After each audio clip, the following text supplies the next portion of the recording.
This show is produced by the Hartman Media Company. For more information and links to all our great podcasts, visit hartmanmedia.com. Welcome to the Holistic Survival Show with Jason Hartman. The economic storm brewing around the world is set to spill into all aspects of our lives. Are you prepared? Where are you going to turn for the critical life skills necessary to survive and prosper? The Holistic Survival Show is your family's insurance for a better life. Jason will teach you to think independently, to understand threats, and how to create the ultimate action plan. Sudden change or worst case scenario, you'll be ready. Welcome to Holistic Survival, your key resource for protecting the people, places, and profits you care about in uncertain times. Ladies and gentlemen, your host, Jason Hartman. Welcome to the show. This is Jason Hartman, your host, and every 10th episode we do something kind of special, kind of different.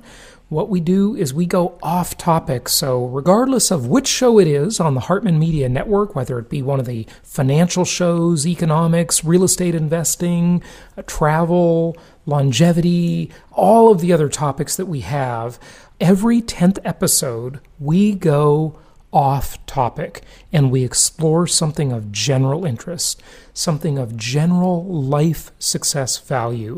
And so many of our listeners around the world in 164 countries have absolutely loved our 10th episode shows.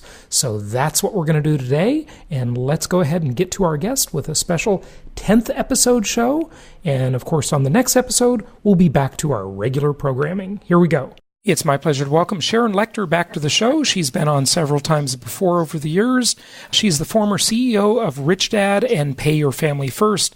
She's an entrepreneur, #1 New York Times bestselling author, international bestselling author, philanthropist, international speaker, mentor, licensed CPA, and chartered global management accountant.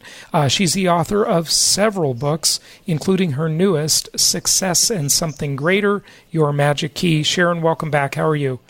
I am delighted. Thank you so much, Jason. Always thrilled to be with you. It's good to have you on again. And you're coming to us from Phoenix, right? I am, yes. Fantastic. It's starting to cool down. It's down to 105. Well, it's a dry heat. Yes. I lived there for 6 years and liked it quite a bit. First of all, before we dive into your new book, Sharon, and maybe you can just hold it up for us, for those on video. Absolutely. Here we go. Always ready. Good stuff.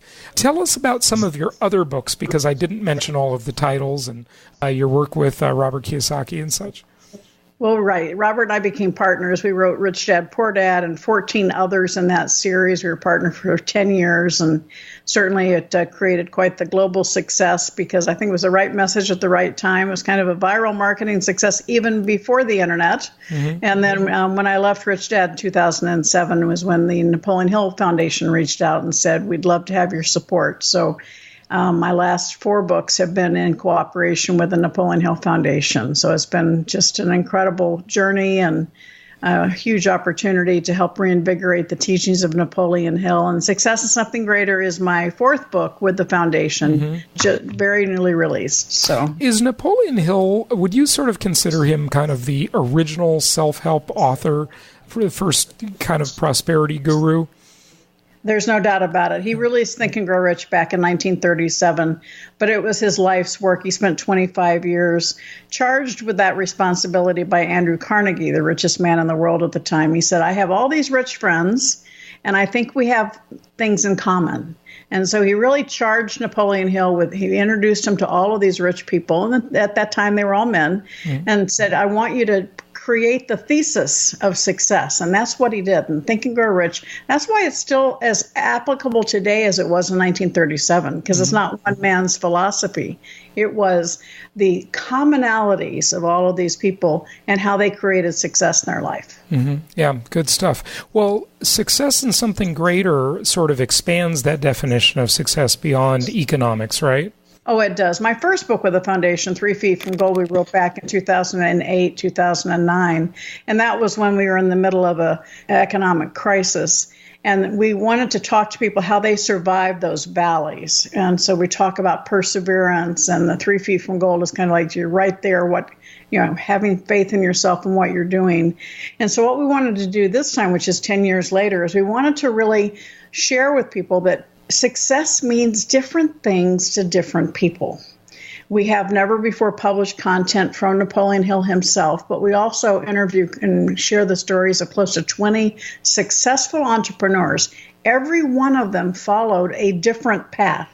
Every one of them had a different secret sauce or magic key that they used to create success in their life. But also that success, they went beyond that and did something greater. And that's the title. And what we're honored about is that was actually the title that Napoleon Hill was going to use for his last book and before he died. And he was never able to use it. So the foundation reached out to me and said, Sharon, we'd like you to use this title. And it's perfect. Success and something greater. Fantastic. So how many people were profiled in the book? We have just under 20 people where we talk to them about their successes, and they're from all different walks of life. John Assaraf, of course, is very He's famous. been on the show, yeah. Yes. And then we also have Bob Bondurant, who's a very famous race car driver. Rita Davenport, who led Arbonne from 100 million to $1 billion in sales and revenue. We have John Asworth, the one who created the golf apparel company. And we have You've got men and women, yeah. Yes. Lisa Copeland, who was one of the top women in automotive. So every one of them has a unique story. The founders of Barefoot Wines, and each one of them, one found a gap in the market and went after it. One of them, Bob Bondurant says, know the track, do your due diligence. Even though he was one of the top-rated drivers, he would still go in early and drive the track. Always pay attention to where you're going. Always have your eye on where you want to be. Okay, so looking at some of those, thoughts become things, find your purpose, set a goal, overcome obstacles, find the gap, power of asking, be a visionary, surround yourself with good people, and just kind of, I won't say them all, but, constant forward motion, Walter O'Brien, that's a good one. Going the extra mile, being unstoppable, setting milestones. What do you want to share from these? Sort of the highlights. At the end of the day, any reader that reads the book, they might find a chapter that they, I already did that, I've done that. Or the next one might actually hit you between the eyes. And you'll see, if they can do it, so can I. The best way to learn something is by feeling it. And so through telling stories and sharing the success stories of others, people can relate to it more. And it makes it easier to take that action, to take that step in your own life. Yeah, because it's more relatable to them, right? So in terms of the types of success, and success meaning more than, what the world views financial success, tell us about some of the other types of success, if you would, that you profile in the book. From my perspective, success is how you feel about yourself when you look in the mirror.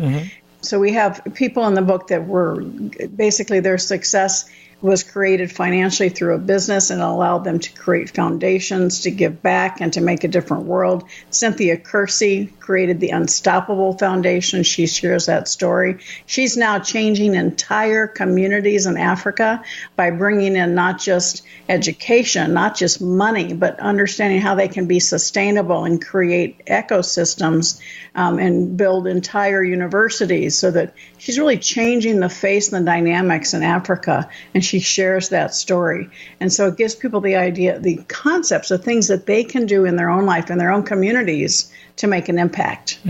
Okay, good. So is that the only sort of definition of success? I like what you said about how you feel about yourself, because we really are the ultimate arbiter of what success means. You can be poor and successful, you can be rich and miserable, anything in between, a lot of permutations. Is that the only sort of the key marker of success, I guess I should say? Every one of these stories has a different marker of success for them. Obviously, Bob Bondurant was, the number of wins he could get on the raceway. And obviously with that came money, but for him it was, becoming the best at what he was doing. Someone else's win is opening up an orphanage in Africa. Somebody else's win is becoming a billionaire. That's not mine. That's not my definition of success. I believe in little wins. Every day we can create a lifetime of success, because successes can be small or large. It depends on what your goal is and what you're looking at.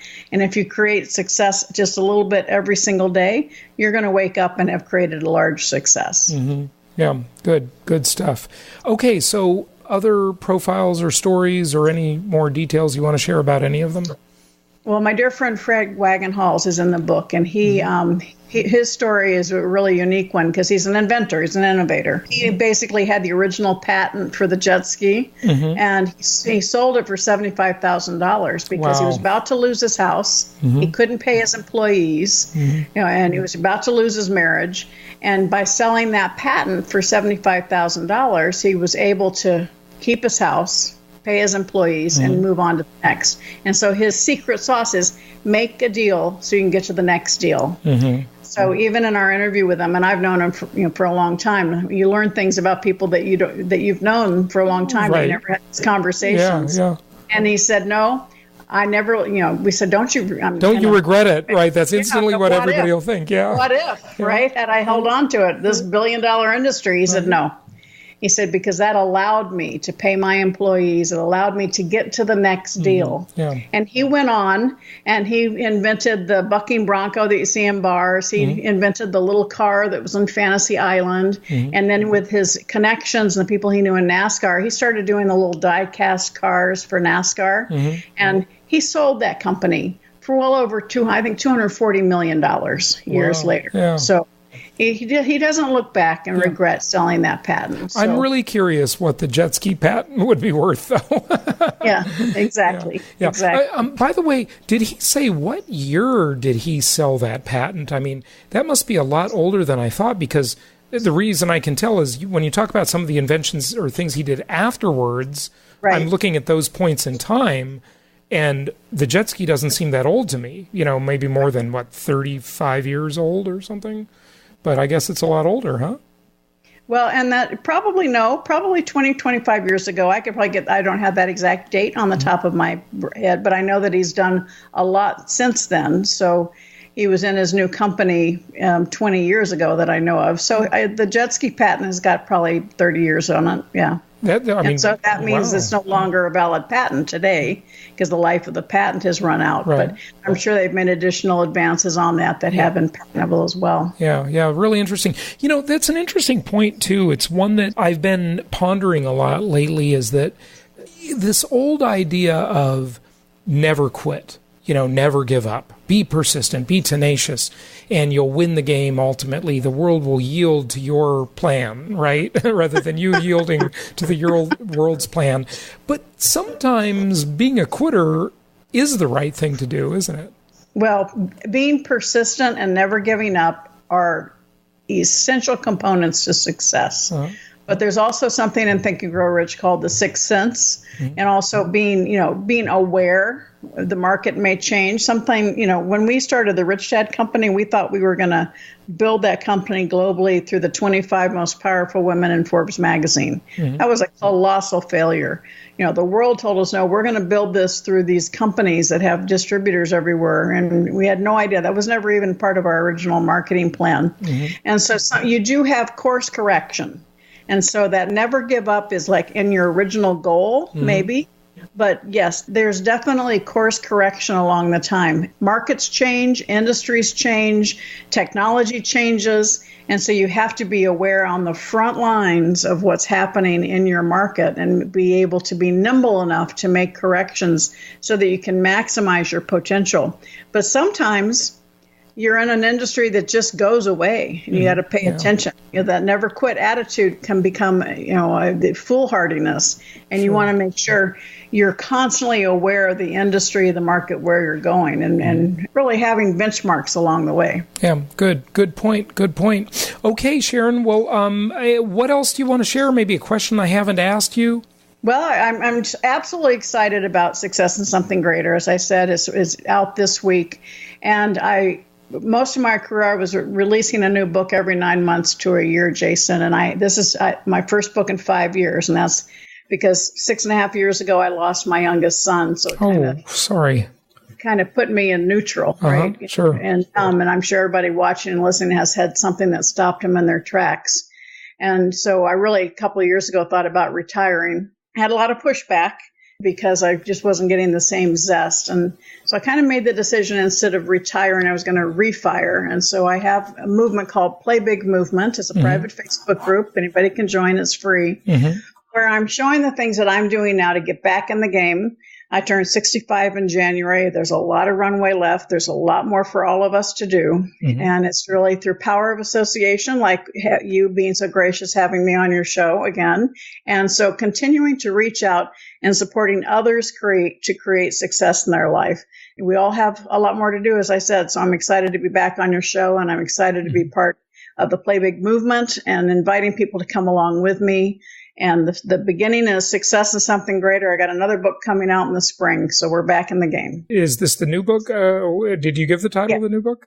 This is the success and something greater. Yeah, right. Is there another one, though? The spring is going to be called Exit Rich, so we'll get scheduled back on your show for that one. Oh, Exit Rich, huh? Is that about selling businesses, probably? Yes, it's about building your business, the foundation, and with the concept, the system, so that you can get maximum profit when you sell it. And we've been picked up by Inc. Magazine's imprint for that one, so I'm excited about that. But that's for April next year. Sharon, you've been doing such innovative, great stuff for so many years. It's always great to hear. So keep up the good work, and definitely can't wait to dig into the book myself and dive in. Give out your website. Absolutely. Sharon Lechter, Lechter. SharonLechter.com. I'm Sharon Lechter on all social media accounts, so you can find me everywhere. And thank you so much. I appreciate your support. It's good talking with you again. Thanks, Sharon. Thank you. Thank you so much for listening. Please be sure to subscribe so that you don't miss any episodes. Be sure to check out the show's specific website and our general website, hartmanmedia.com, for appropriate disclaimers and terms of service. Remember that guest opinions are their own, and if you require specific legal or tax advice or advice in any other specialized area, please consult an appropriate professional. And we also very much appreciate you reviewing the show. Please go to iTunes or Stitcher Radio or whatever platform you're using and write a review for the show. We would very much appreciate that. And be sure to make it official and subscribe so you do not miss any episodes. We look forward to seeing you on the next episode.